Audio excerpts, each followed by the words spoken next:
Before we begin, don't forget to like the video and subscribe for more bedtime stories. Let me know in the comments where you're watching from, and what time it is. And if there's a story you'd like to hear next, I'd love to know that too. I never believed in monsters, not the kind that hide under beds or whisper from the dark. I believed in locked doors, common sense, and the idea that bad things happen to other people, usually on the news, usually far away. That belief lasted until one winter night when my parents trusted me to be the adult in the house, and I learned the hard way that some monsters don't need claws or fangs. They just need a place to hide. January had been brutal that year, the kind of cold that sinks into your bones and doesn't leave, even when you're wrapped in a hoodie with the heat blasting.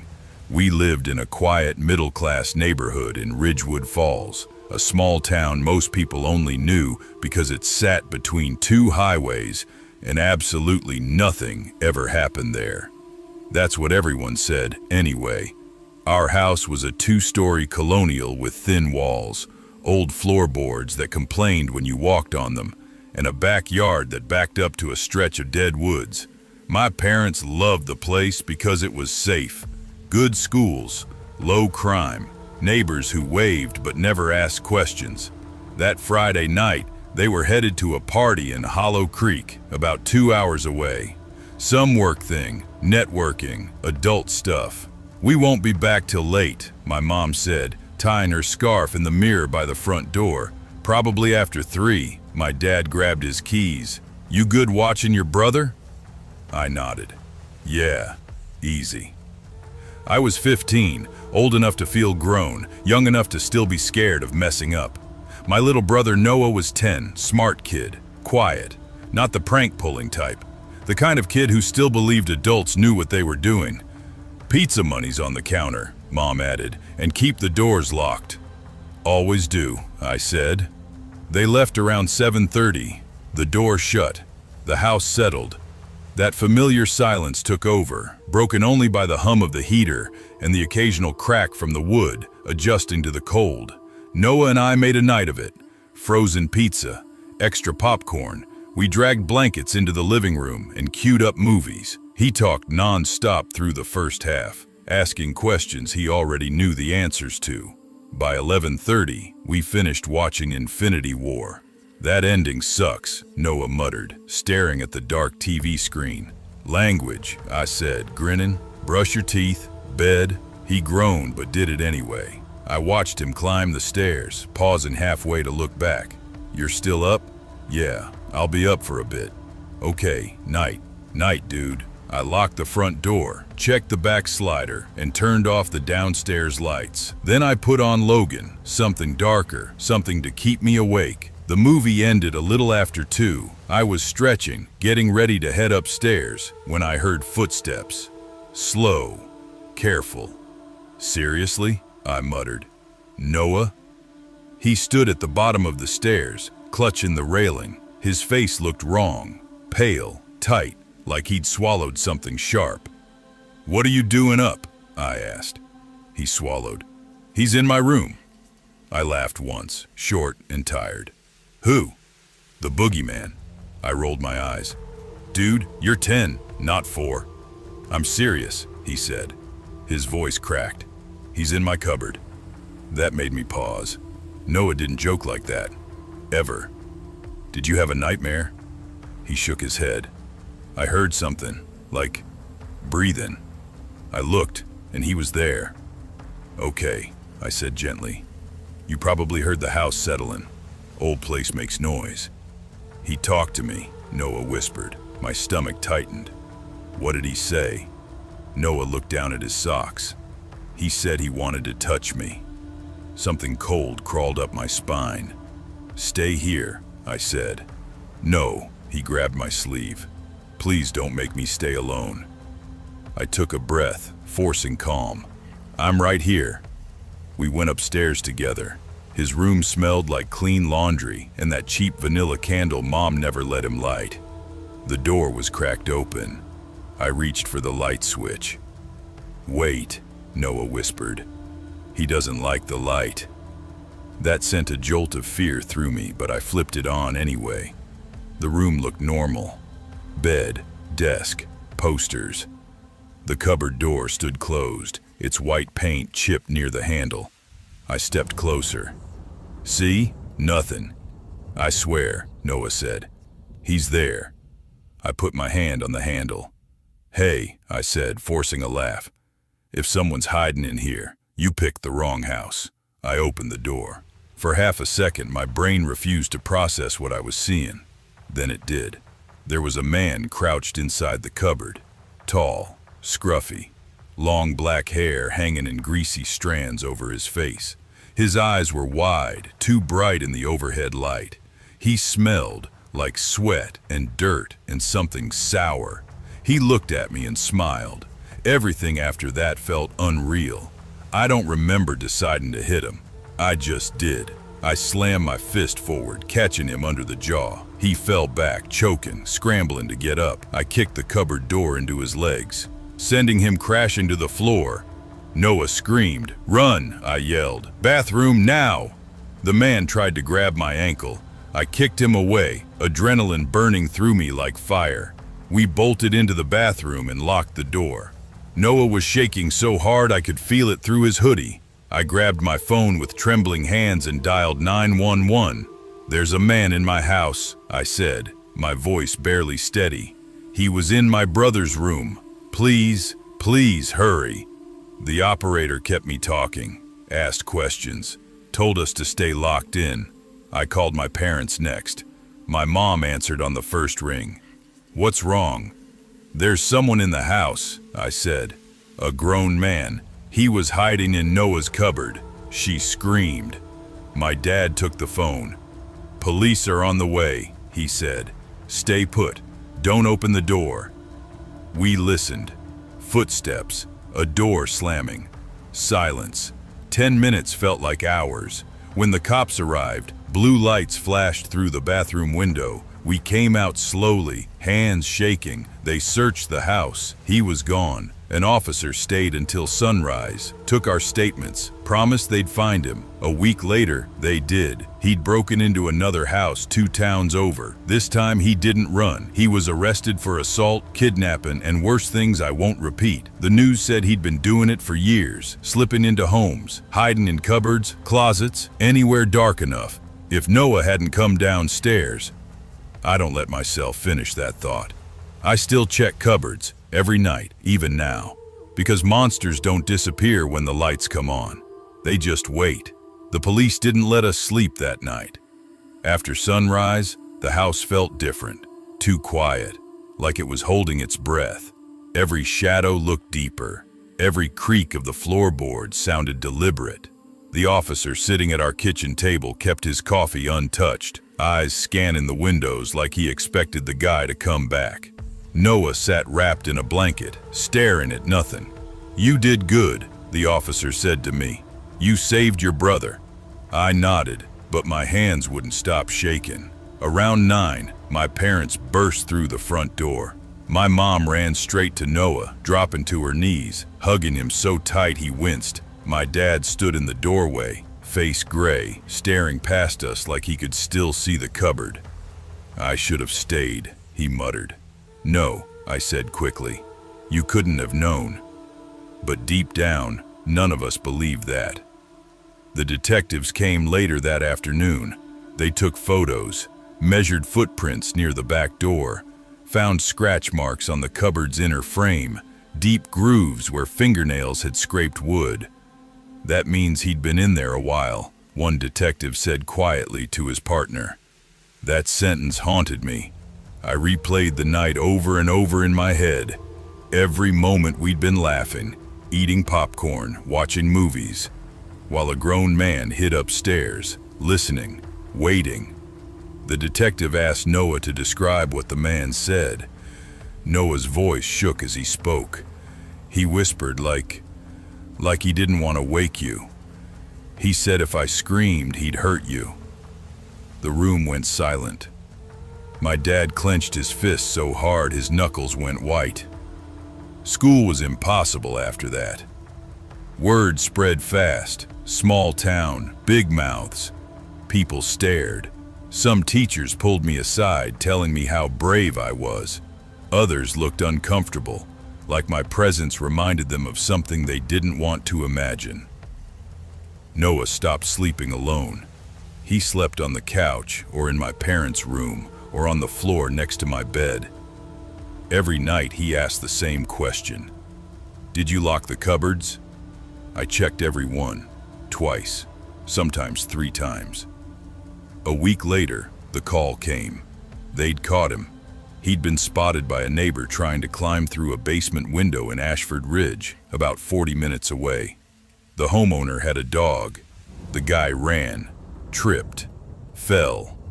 The cops caught him 2 blocks later. When they showed us his photo, my stomach flipped.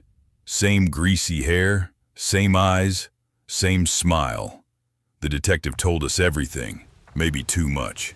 He'd been doing this for years, moving state to state, breaking in late, hiding in closets and cupboards, watching kids sleep, waiting for the house to go quiet. "They call them in-home predators," the detective said. "They blend in, no record, no pattern people notice, until it's too late." Noah threw up after that. The trial took over a year. We had to testify. Walking into that courtroom felt like stepping into a freezer. The man sat at the defense table in a clean shirt, hair cut short, looking smaller than I remembered. But his eyes were the same. When Noah took the stand, I wanted to tear the whole room apart. He spoke softly, answering questions like he was reading from a script. "Did the man touch you?" "No." "Why not?" "Because my brother came." The jury looked at me then. I couldn't meet their eyes. Life didn't magically go back to normal after the verdict. The man was sentenced to death after evidence tied him to multiple murders and assaults. Headlines called him a monster, a devil, a nightmare. None of those words felt big enough, because monsters don't look like monsters. They look like men who can fit inside cupboards. Years passed. I grew taller. Noah grew quieter. Cupboards never stopped bothering me. When I moved out for college, I checked every closet in every apartment before unpacking. Roommates laughed, called me paranoid. I never explained. Sometimes, late at night, I still hear breathing. I know it's just the heater. I know that. But I still turn on the light. Because belief doesn't protect you. Vigilance does. And if you ever hear something moving in the dark, don't tell yourself it's nothing. Open the door before it opens for you. I still remember the exact smell of that house the first day we stepped inside. Not bad, not good either, just old. Like damp wood, dust that had settled into corners for years, and something faintly metallic, the kind you notice only if you stop and breathe too deep. Back then, I didn't think much of it. I was 14. At 14, a new house just meant a new room, new Wi-Fi password, and a chance to shut the door and be left alone. My name is Evan Calder. This happened when my dad's job temporarily relocated us to a small town in northern Pennsylvania. One of those places where Walmart is the biggest landmark and everyone says, "you guys," even when they mean one person. Dad worked maintenance for industrial sites. Short contracts, decent money, constant moving. This one was supposed to last 6 to 8 weeks max. That's what he told us. 2 months, then we'd be back home. Mom was actually excited. "This place is cute," she said, walking through the living room with her phone out, already taking pictures. "Way better than the last rental." Dad nodded, hands on his hips. "Landlord seems chill too. Old guy. Name's Mr. Halverson. Been renting this place forever." I didn't care about the landlord. I went straight upstairs to claim my room. Second door on the right. It was fine, average size, beige walls, old carpet that looked vacuumed but still felt rough under socks, a single window facing the backyard. Against the far wall was a built-in cupboard, tall and narrow, painted white but yellowing with age. Not a modern sliding closet, an actual cupboard with hinged doors and a metal knob. I remember pausing for a second, hand still on the door frame, staring at it. Something about cupboards always made me uncomfortable, not scared, just uneasy, like they were too deep for how narrow they looked. "Dibs," I yelled downstairs anyway. Dad laughed. "All yours, champ."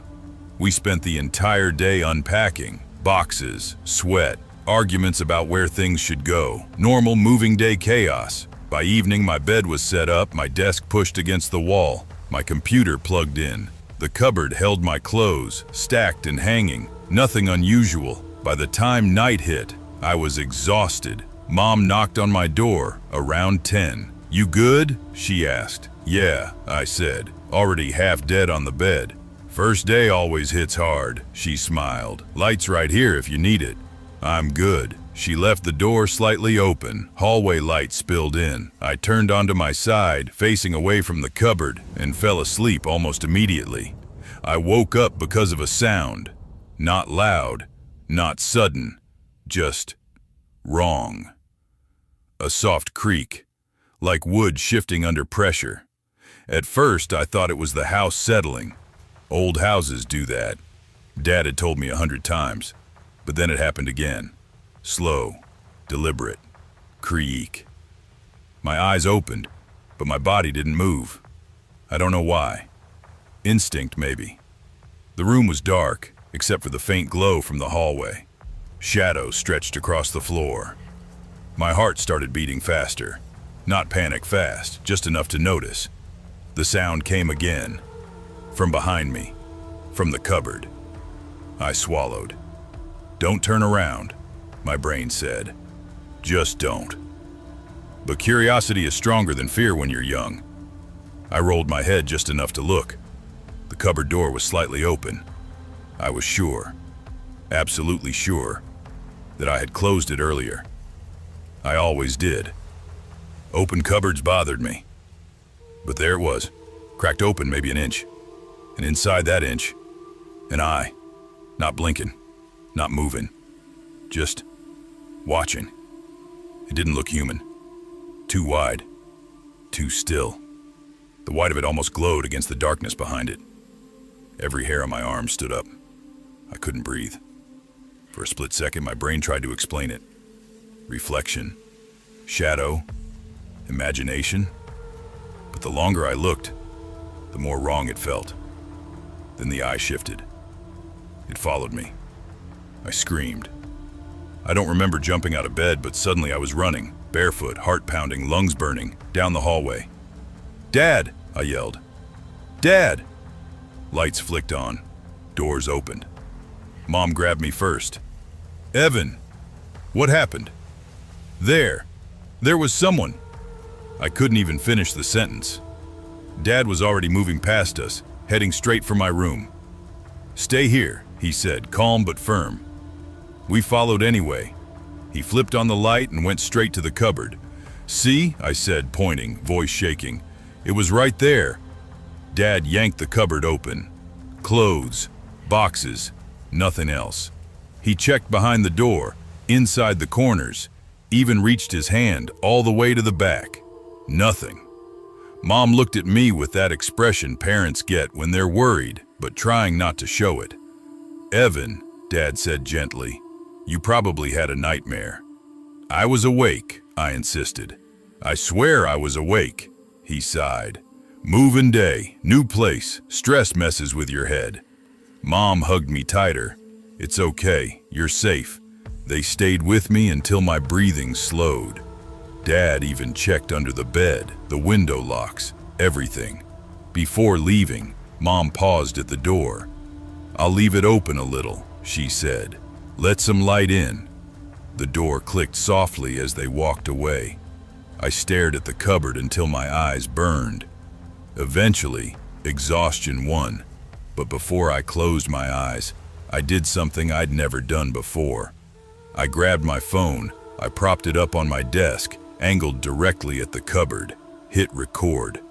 If it's my imagination, I whispered to myself, this'll prove it.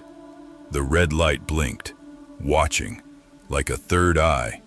Morning came like nothing had happened. Sunlight through the window, birds outside, normal sounds. I felt stupid for even being scared. The cupboard was closed. My phone was still recording. I stopped it, my hands shaking just a little, and went to get ready. Shower, teeth, breakfast. Dad was watching TV. Mom was flipping through a magazine. "You sleep okay?" Dad asked casually. "Yeah," I lied. Later, bored, I went back to my room. I put my headphones on, opened the video, fast-forwarded. Hours passed in seconds. Just me sleeping, nothing moving, no sound. I almost laughed. Then, knock. I froze. I slowed the video. Knock, clear, sharp, from inside the room. Then, the cupboard door began to open, slowly, deliberately, and something inside started to come out. My stomach dropped. A hand appeared first, pale, long fingers curling around the edge of the door. Then the rest of it stepped into view. A woman, dressed like a nun, face hidden behind a dark veil. She moved silently toward my bed. I paused the video. My finger hovered over the screen, shaking so bad I almost dropped the phone. "This isn't real," I whispered. "This is some glitch, some stupid glitch." I rewound, played it again.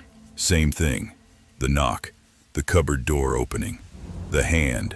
The nun stepped out like she belonged there, like my room was her room and I was the intruder. Her movements weren't jerky or distorted like bad footage. They were smooth, controlled, patient. She stopped beside my bed. I watched myself sleeping on screen, mouth slightly open, chest rising and falling, completely unaware. "Dude," I muttered, pulling the headphones off one ear, like that would somehow make it less real. The figure leaned closer to my sleeping body. Then slowly, almost respectfully, she lifted the veil. I felt my chest tighten. She was beautiful. Not in a creepy way at first. Clear skin, soft features, calm eyes. The kind of face you'd trust without thinking twice. The kind of face that smiles at you in church and asks how school's going. She smiled, warm, gentle, like she knew me, like she cared. I didn't realize I was crying until my vision blurred. "Why are you smiling at me?" I whispered at the screen. Her lips parted. Perfect white teeth. Too perfect. The smile stretched wider. Wider than a human face should allow. The corners of her mouth pulled back, skin tightening, cracking slightly like dry paint. Her eyes changed. The warmth drained out of them, replaced by something cold, hungry. Her skin lost its color, turning pale. No, not pale, dead white like snow under moonlight. My heart slammed against my ribs. "Stop," I said. "Please stop." On screen, she leaned closer to my sleeping face, her mouth opening impossibly wide. And then, footsteps, heavy, coming down the hallway. The figure's head snapped toward the door. She moved fast then, too fast. In one smooth motion, she stepped backward into the cupboard, pulling the door shut just as the bedroom door opened. The video ended. I dropped the phone. It hit the carpet with a dull thud. For a long time, I just sat there, staring at the cupboard like it might open again in real life. "Evan," Mom's voice came from downstairs. "You okay up there?" I didn't answer. I grabbed my phone and ran. They watched the video in silence. Dad stood the whole time, arms crossed, jaw tight. Mom sat on the couch, hand over her mouth. When the video ended, neither of them spoke. Finally, Dad exhaled slowly. "That's not funny," he said. "I didn't make it," I snapped. "I swear on everything." Mom looked at him, eyes glossy. "That's not something a kid could fake, right?" Dad rubbed his face. "I don't know." "I told you," I said. I told you there was something in that cupboard. Dad didn't argue. He went upstairs again. This time, he didn't just check the cupboard. He measured it, pulled clothes out, checked the back panel, knocked on the walls. "There's no space back here," he muttered. "No crawl space, nothing." Mom stood in the doorway. "Then where did she go?" Dad didn't answer. That afternoon, he called Mr. Halverson, put him on speaker. "Hey," Dad said carefully. "Quick question. Has anything weird ever happened in this house?" There was a pause, then a chuckle. "Weird how?" Dad glanced at us.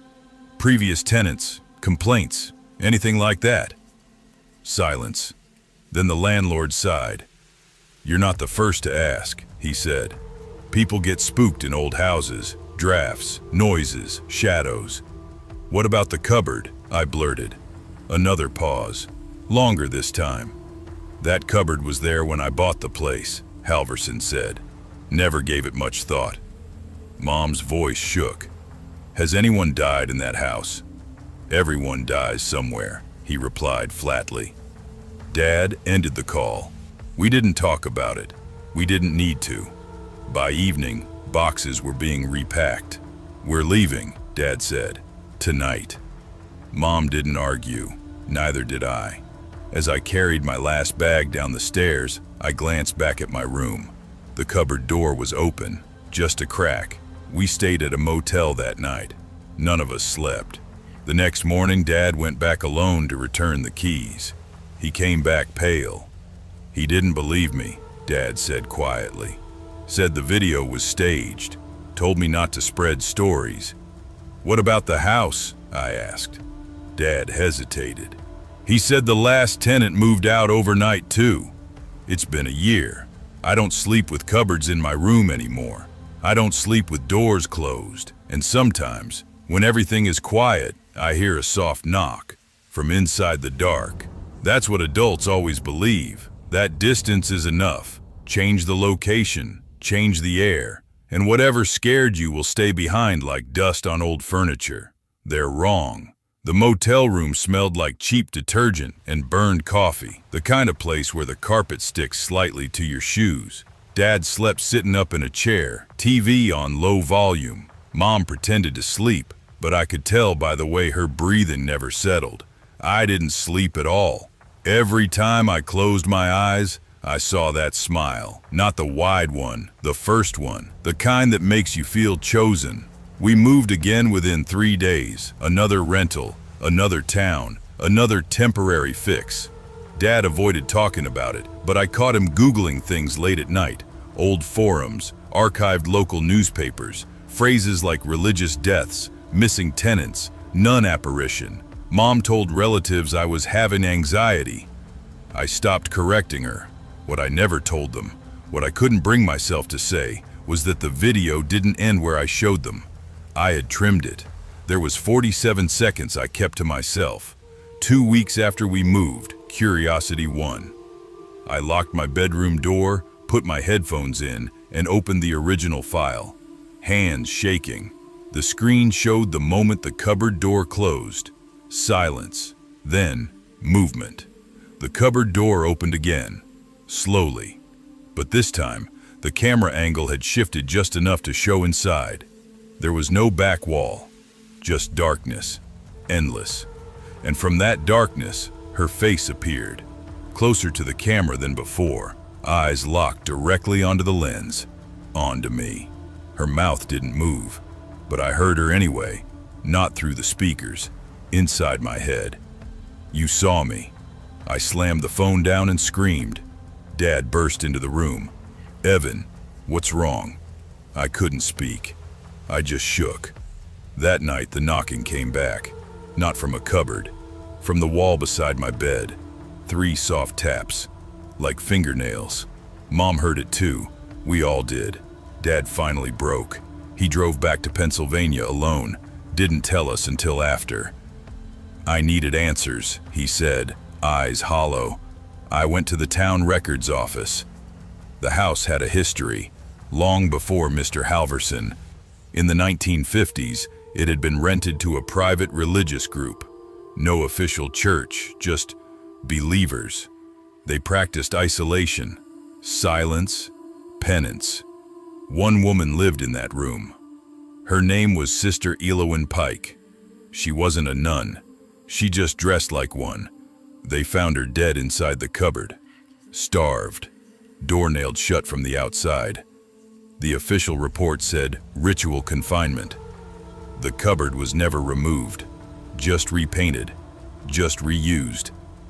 Dad stopped talking after that. So did I. Last week I woke up to my phone vibrating. A notification. Video file recovered. I don't remember recording anything. I don't remember placing my phone anywhere. The video was 10 seconds long. Dark, shaky, then the sound. A knock. The camera turned, not toward a cupboard, toward me, and behind me, a familiar white door. Opening. I don't live in that house anymore. But she doesn't either. She lives where there is space just wide enough to watch, just wide enough to wait. And every night now, before I sleep, I check my room, closet, walls, corners, because cupboards don't belong to houses. They belong to her. I used to think people who blamed houses for their fear were just bad at being alone. That was before the Caldwell place. It wasn't old in the dramatic way. No Victorian nonsense. No peeling wallpaper or creaking staircases that screamed movie set. It was a late 1960s build, beige siding, clean lines, the kind of suburban house realtors describe as quiet and mean. Nothing ever happened here worth talking about. My parents rented it because my mom liked the backyard and my dad liked the commute. I liked that my room was at the end of the hall, far from theirs, with a decent-sized cupboard built into the wall. Not a walk-in, just a sliding door cupboard with a single hanging rod and a shelf that always smelled faintly like dust and old wood. We moved in mid-September, right when the evenings start getting sharp. School was normal, life was normal. The house felt blank. Not warm, not cold, just there. If someone had told me then that the cupboard would become the loudest thing in my life, I would have laughed in their face. Before anything else, there was Penny. Penny was our dog, a mutt. Brown, gray, some white, no clear breed, rescued from a shelter 3 years before the move.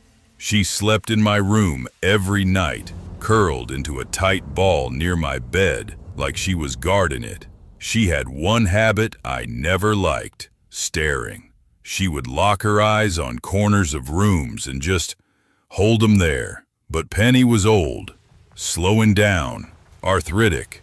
When she died suddenly one afternoon while I was at school, collapsed in the backyard according to my mom, it felt cruel but not mysterious. Dogs die, hearts stop. We buried her under the maple tree. My dad said a few words. My mom cried quietly. I stood there feeling hollow and embarrassed about it. 2 weeks later, my parents brought home Rue. Rue was tiny, a black and tan terrier mix with ears too big for her head and legs like toothpicks. She fit in my hoodie pocket. She had a white patch on her chest shaped like a smudge, and she barked like she was 10 times her size. She's fearless, my dad said, proud. Rue was many things. Fearless was not one of them. The first time Rue reacted to something strange, I dismissed it immediately. We were alone in the house. I was doing homework at my desk, music low in one earbud, when Rue stopped chewing her toy. She froze mid-bite, ears straight up, head tilted toward the cupboard. "Hey," I muttered, "what is it?" She growled, not a playful sound, not curiosity, a low, vibrating growl that felt wrong coming from such a small body. I slid the cupboard door open. Nothing. Hoodies, a jacket, empty hangers, the smell of detergent. "Seriously?" I said. "You scared yourself over laundry?" Rue backed away anyway, nails clicking against the hardwood, then turned and bolted out of the room. I shrugged it off. Dogs do weird things. End of story. Except it didn't end. It escalated the way real things do. Slowly, annoyingly, in ways that make you question yourself before you ever question reality. Rue started barking at the cupboard daily. sometimes growling, sometimes whining like she was hurt. She refused to step inside my room unless I was already there. At night, she would lie rigid against my chest, eyes open, ears twitching toward the cupboard. I checked everything. I emptied it. I vacuumed it. I knocked on the walls. I checked for mice, vents, drafts. I even stuck my phone inside and recorded audio like an idiot. Nothing. My mom rolled her eyes. "She's adjusting," she said. "New house, new smells." My dad laughed. "Dogs bark at ghosts. That's what they do." I laughed too, because that's what you do when everyone else is laughing. One night around 11:30, Rue went ballistic. I was half asleep, lights off, phone face down on the nightstand, when she launched herself off the bed, barking so violently she slammed into the cupboard door. I sat up, heart pounding. "Rue, stop!" She didn't. She snarled, teeth bared, body shaking, eyes locked on the thin crack between the cupboard doors. "Hey," I whispered, suddenly very awake. "It's okay." The growling changed. It deepened, like she was responding to something. I slid off the bed and yanked the cupboard open. Nothing, no movement, no sound. Just clothes swaying slightly, even though there was no air moving. Rue screamed, not barked, screamed. A sharp panic sound I'd never heard from an animal before. She ran past me and scratched at the door until I let her out. She slept in my parents' room that night. So did I. Things get easier when you pretend they aren't happening. For a while, I stopped letting Rue in my room at all. Problem solved, right? Wrong. She started refusing to walk past my doorway. She'd stop dead in the hall, hackles up, growling at the darkness inside my room, like it had personally insulted her. "Come on," I'd say, tugging gently on her collar. She'd plant her feet and shake. One night, my dad got annoyed and picked her up, carried her into my room, set her on the bed. She leapt off instantly and ran into the corner, shaking, eyes fixed on the cupboard. "That's enough," my dad snapped. "There's nothing there," Rue whimpered, and then my dad went quiet. "What?" my mom asked. He frowned at the cupboard. "Did you hear that?" "Hear what?" He shook his head. "Never mind." That was the first time someone else acknowledged anything. The house itself never felt haunted. That's the part people don't get. No cold spots, no whispers, no shadows. Just the cupboard. Just that one place where sound seemed to die a little too fast, where light felt slightly thinner, like it had somewhere else it would rather be. The smell changed too. Not rot, not mold. Something metallic, old, like pennies and wet wood. I started sleeping with the cupboard doors taped shut. That lasted 3 nights.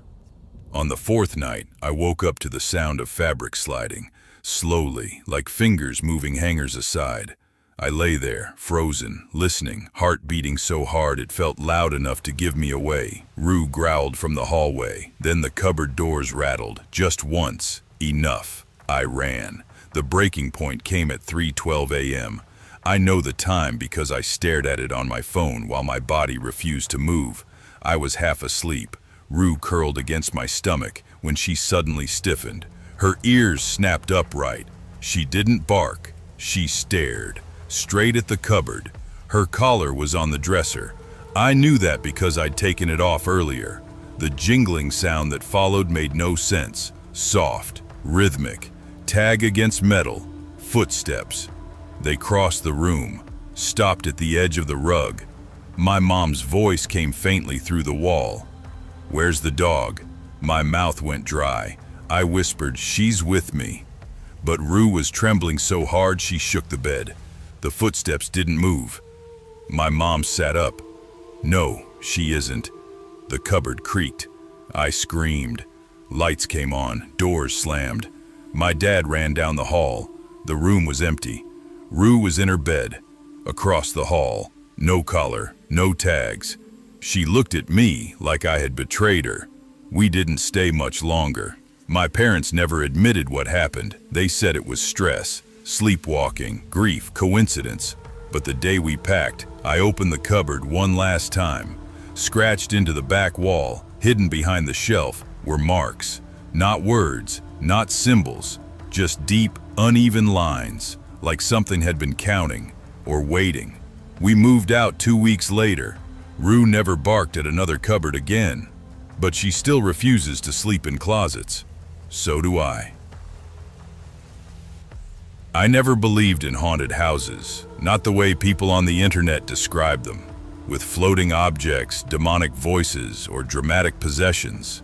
I believed fear came from the mind, from stress, from memories that refused to stay buried. That belief stayed with me until the summer our house stopped feeling like a house and started feeling like something was living inside it with us. This didn't begin with screams or shadows. It began quietly, almost politely. The house sat on the edge of a small town in Riverton, Ohio, the kind of place where everyone waves even if they don't know your name. White siding, narrow driveway, old maple tree out front that dropped leaves into the gutters every fall. My parents bought it cheap after the previous owner passed away. Heart attack, they said. Middle of the night, alone. At the time, I was 19, working part-time at a hardware store, saving up to move out. My younger brother, Noah, still in high school. My parents thought the house was perfect. Big backyard, finished basement, quiet neighborhood. My room was upstairs, end of the hall. Small, rectangular, beige carpet, one window facing the backyard, and a built-in cupboard-style closet across from my bed. That closet is where everything went wrong. At first, life was normal. Too normal. I worked, came home, watched TV, slept. Weeks passed, nothing strange, no noises, no weird feelings. Then May came, and my room started getting cold. Not open window cold, not AC left on cold.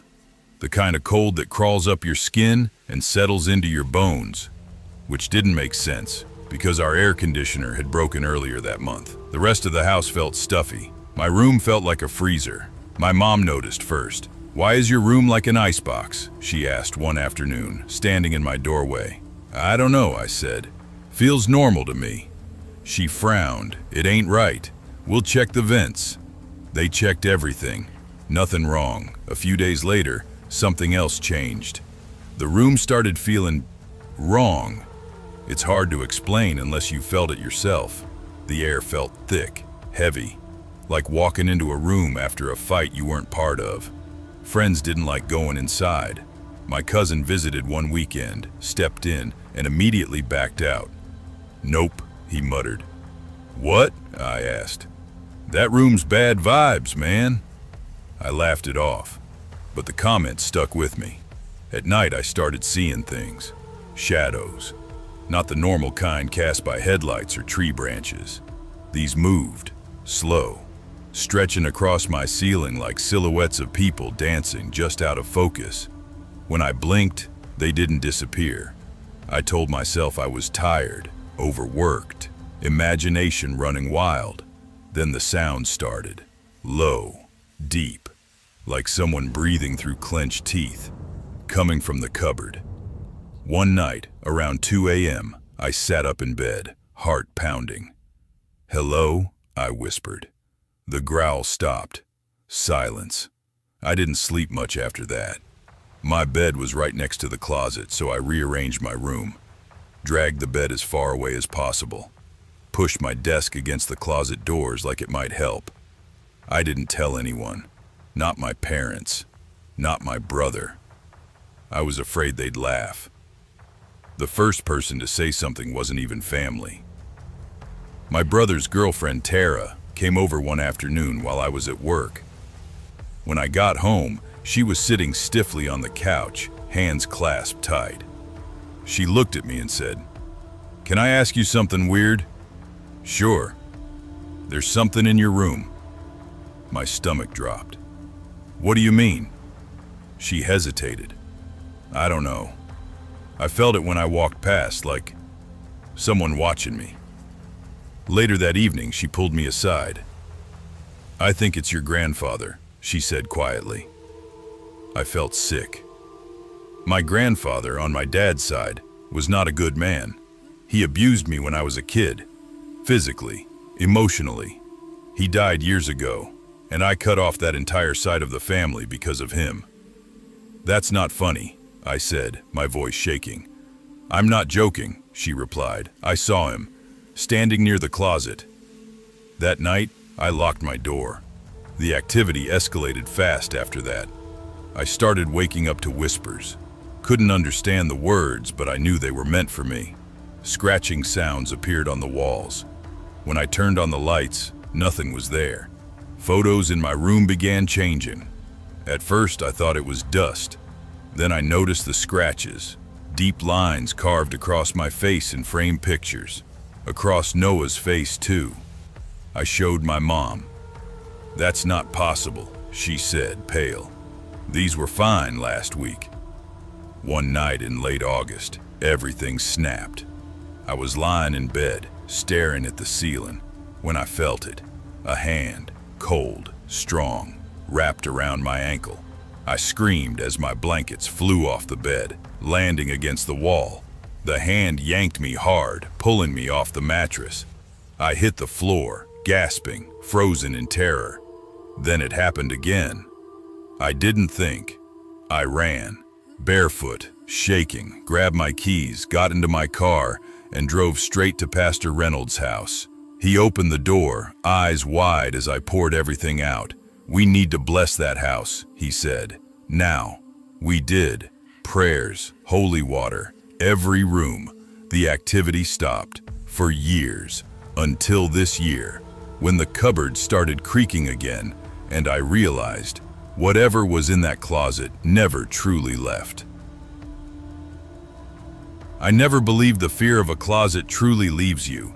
It just goes quiet, like something holding its breath in the dark, waiting for you to grow old enough to forget why you were afraid in the first place. I'm 25 now.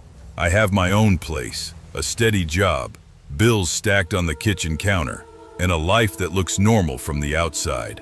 But I still don't sleep with a closet door open. I don't care how hot the room gets or how cramped the space feels. If there's a cupboard, a closet, or even a half-open pantry door nearby, it stays shut. What happened to me started when I was 15, but the backstory goes further than that. Back to a house wedged between the dead and the living, and a family that always knew there were things this world refuses to explain. We moved into the house on Briar Hollow Road when I was 13. It was one of those quiet New England towns where everyone waves, but nobody actually knows each other. The house itself wasn't ugly. White siding, slanted roof, a sagging porch with wind chimes that never sounded right. But the land it sat on was wrong. Behind the house, up the hill, was an old burial ground, so ancient most of the headstones had been swallowed by moss. The dates you could read went back to the late 1700s. Down past the tree line, across a cracked road, was a newer cemetery with neat rows and polished granite markers from the early 1900s onward. Our yard sat right between them. On foggy nights, and there were a lot of those, the mist would roll in thick and low, like breath dragged across cold glass. It never went anywhere else. Not to our neighbors, not down the street, just our lawn. Like the ground itself was exhaling. My mom used to say, half joking, just be respectful. Wave back if you see something. And we did. My family had always been open to things. Not in a movie psychic way, but in a quiet, unsettling way. My great-great-grandmother used to read tea leaves. My great-grandmother knew things about people before she ever met them. My grandfather swore he could see colors around people's heads. Auras, he called them. My mom sometimes talked to empty rooms like someone was listening. As for me, I heard things. Voices sometimes, not constantly, not loudly, mostly whispers, like overhearing a conversation through a wall. And when I slept, when I dreamed, that's when I saw them. But none of that scared me. What scared me was the cupboard in my bedroom. My room was small, twin bed against the wall, a scratched dresser, and a narrow wooden cupboard built into the wall instead of a regular closet. The door creaked when you opened it. Inside, it smelled like dust and old wood, even when it was empty. After my dad was taken away, everything changed. It happened fast. Black SUVs, federal agents, neighbors pretending not to look while absolutely looking. They said the DEA. They said charges I didn't understand. I only knew my father was gone, and my mother started sleeping with the TV on because silence made her cry. My younger sister started sleeping on the couch. My little brother took turns staying in my mom's room. Nobody said it out loud, but no one wanted to be alone anymore, except me. At first, I thought I was just being dramatic. 15 years old, stressed out, angry at the world. I kept telling myself, grow up, this is stupid. Then the noises started. Low sounds, deep, like something breathing through clenched teeth. I'd be lying in bed, staring at the cupboard door, telling myself it was pipes, or the house settling. But pipes don't growl. The sound came from inside the cupboard. I asked my sister one afternoon why she refused to sleep in our room anymore. She didn't look at me when she answered. "I don't like it in there," she said quietly. "That's it?" I pressed. She shook her head. "It watches." That was the first night I slept with my dog curled against my chest. Her name was Roxy, a mutt with 2 big ears and a nervous habit of whining in her sleep. She'd always been brave though, protective. If someone walked past the house, she'd bark like she was 10 times her size. The first night she slept in my room, she growled at the cupboard. Not play growling, not warning, fear. She crawled under my blanket and pressed herself against my stomach, shaking. That's when I saw the eyes, red, dim at first, like dying embers, blinking slowly from the crack beneath the cupboard door. I squeezed my eyes shut and whispered, "You're tired, you're just tired." The growl answered me. It felt like it rattled my bones. Night after night, it got worse. The air in my room turned cold, sharp enough to sting my lungs. The whispers turned into words. "Get out." Sometimes it screamed. Sometimes it laughed. I stopped sleeping. My grades dropped. I wore long sleeves even in summer. My mom thought I was grieving my dad in my own way. I didn't tell her the truth. I was afraid she wouldn't believe me, and I was afraid of what would happen if she did. One night, the cupboard door rattled. I sat straight up in bed, heart hammering. "Stop," I whispered, "please." The door creaked open an inch. Something inside shifted. Roxy barked once, high and terrified, then went silent. I saw my necklace lift from the dresser. It floated, slowly, like it was being pulled by invisible fingers. Then it whipped across the room and struck Roxy. She yelped and bolted under the bed. That's when I snapped. "You don't get to hurt her," I screamed. "This is my room. You don't belong here." The growl turned furious. The room shook, and then, nothing. Silence. I didn't sleep that night. Morning light revealed 2 knives. One buried deep in my headboard, another shoved into the dresser drawer. I screamed for my mom.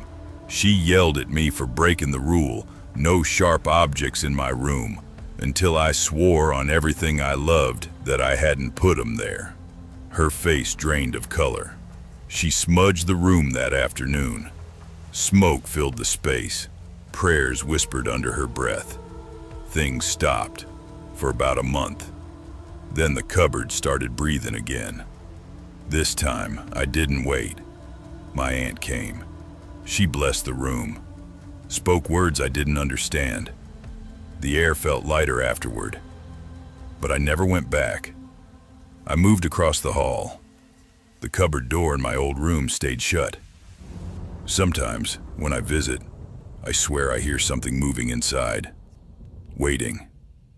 I know people will say it was stress, trauma, imagination.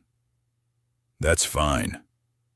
But children aren't afraid of closets for no reason. Some doors are meant to stay closed.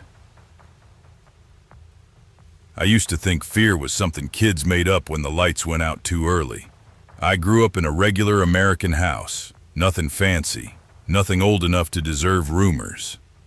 A 2-story place on the edge of Briar Hollow, a quiet town where people waved at each other from pickup trucks and argued about high school football on Friday nights. The kind of town where nothing ever really happened. And that's exactly why everyone trusted it. This story didn't start with screams or glowing eyes or scratches. It started with moving boxes. I was 16 when my mom decided Briar Hollow would be our fresh start. My parents had split the year before.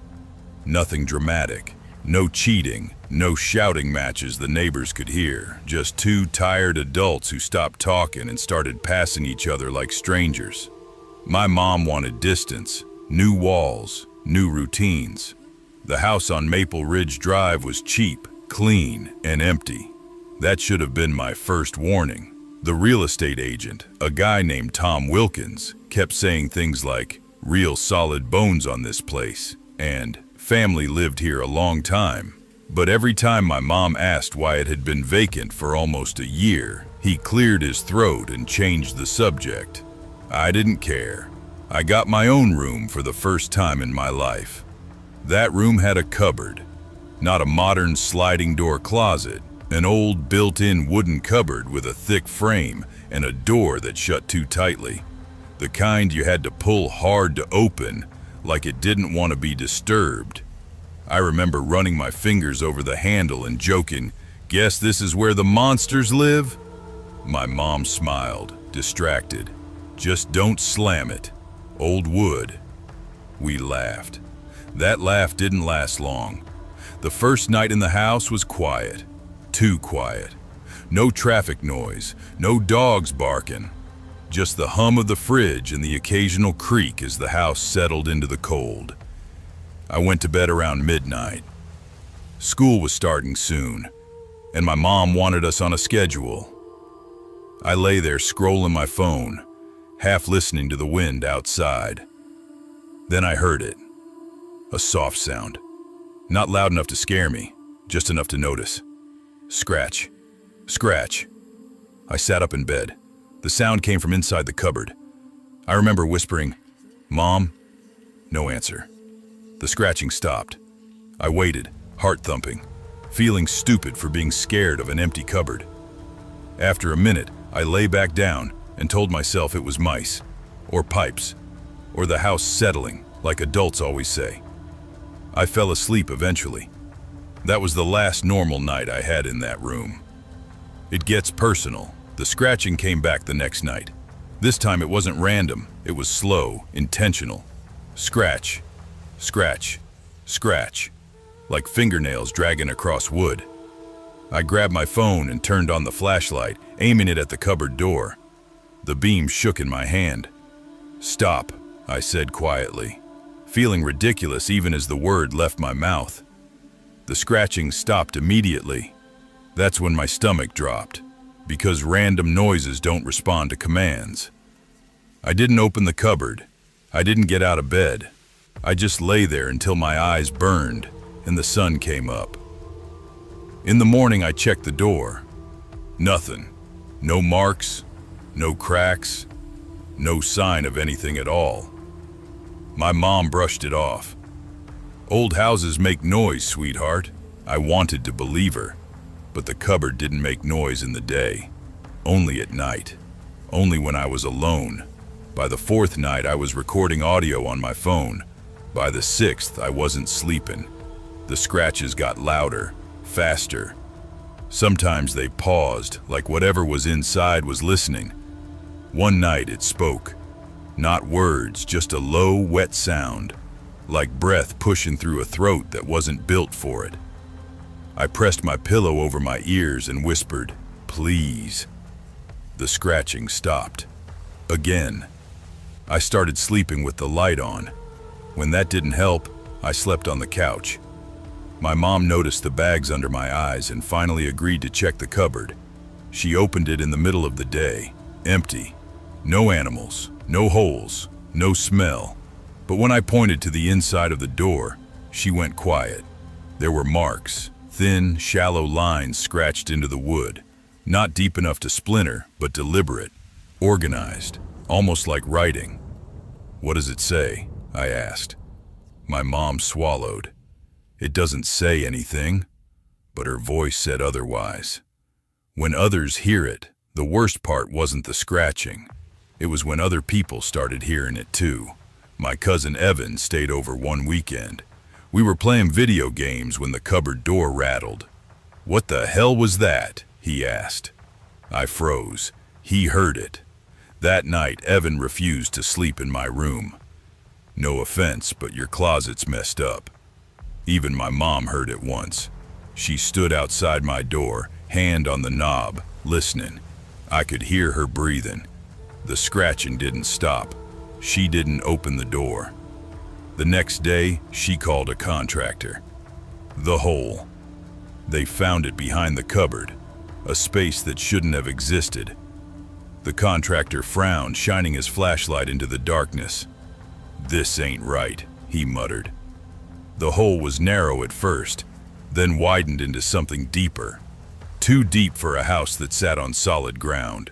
No pipes, no wiring, just empty space. "How long has this been here?" my mom asked. The man shook his head. "Longer than you've been alive." That night, the scratching stopped. For 3 days, the house was silent. Then the knocking started. It was 2:13 a.m. when the cupboard door moved on its own. Just a fraction. Enough for me to see inside. I didn't scream. I couldn't. Something was looking back at me. Not eyes. More like reflections where eyes should have been. A voice whispered from the dark, broken and wrong. "Still here." I ran. I don't remember grabbing shoes or my phone. I just ran until my lungs burned and my mom was shaking me outside, asking what happened. We never went back into that room.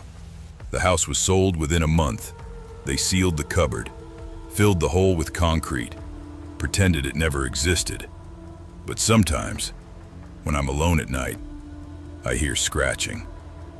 Not from a cupboard, from inside the walls. Like something is still trying to find its way back in. I usually don't tell people this out loud because once you say it, it sounds like something pulled straight out of a late-night horror channel. But this didn't start with fear. It started the way real things usually do. Quiet, ordinary, almost boring.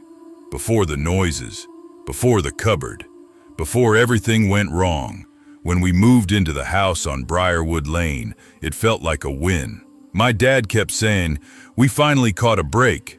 Mom smiled more than she had in years. The place sat at the end of a short dead-end road, the kind where neighbors wave but don't talk much.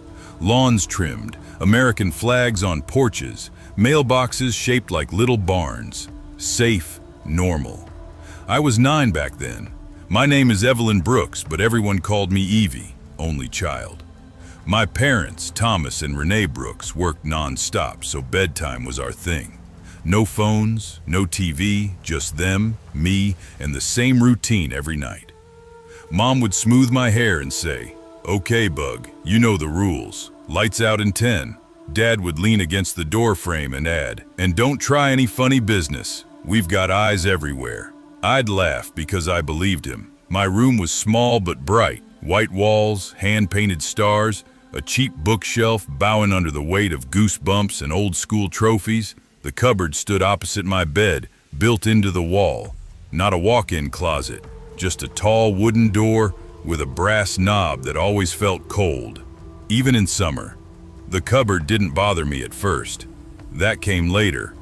The first night it rained, I couldn't sleep. Rain in our town wasn't gentle.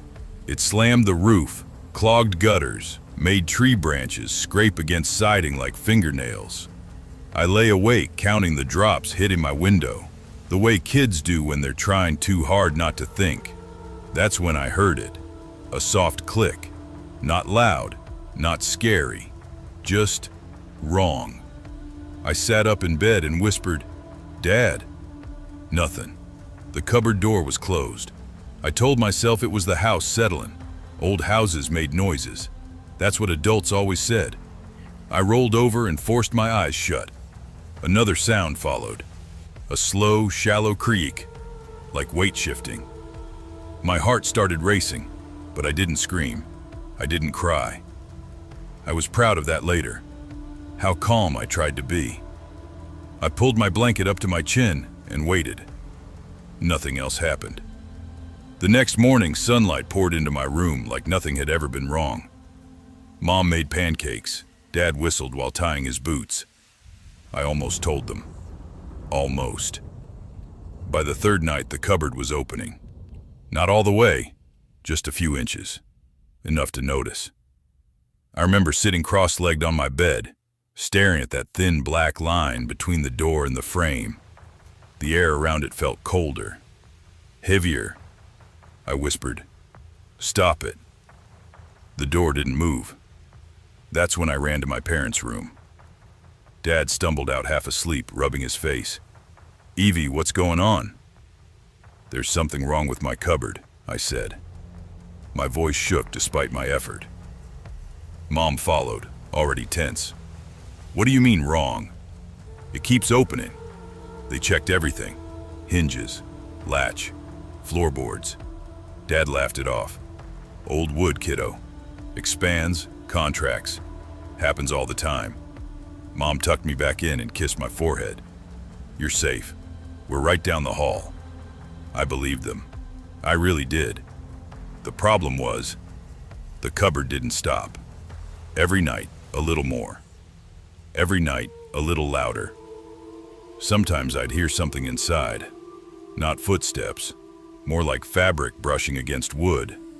Slow breathing, the kind you hear when someone is pretending to sleep. I started calling my parents every night. At first, they rushed in panicked, then tired, then worried. Mom whispered to Dad once, thinking I couldn't hear, "This isn't normal." Dad snapped back quietly. "She's a kid. Kids imagine things." But his hands trembled when he checked the cupboard. Weeks passed. None of us slept well. Then one night I cracked. I didn't wait for the sound. I screamed. They burst in, lights blazing, hearts pounding. I sat up laughing through fake tears. I didn't know why I laughed. It just slipped out. Dad froze. "Evie?" I covered my mouth too late. Mom's face drained of color. Dad sat on my bed, voice low. "Why are you laughing?" I shrugged, suddenly scared. "You always come, every time." The room felt wrong, heavy, silent. Mom whispered, "Tom." Dad swallowed hard. "We promised we wouldn't tell her." My stomach dropped. "Tell me what?" They didn't answer right away. Finally, Dad said, "We had a son, before you." My chest tightened. He used to say there was someone in his cupboard too. Mom started crying. "He disappeared," she whispered, "right out of his room." The cupboard creaked behind us, slow, deliberate. Dad stood up. "Renee, take Evie." The cupboard door opened wide, and something inside smiled. I don't remember running. I remember screaming. I remember the sound of splintering wood, and then nothing. They found my parents in the hallway. They never found me. Some nights when it rains on Briarwood Lane, neighbors swear they hear a child whisper from inside the walls. And sometimes a cupboard door opens, just a little.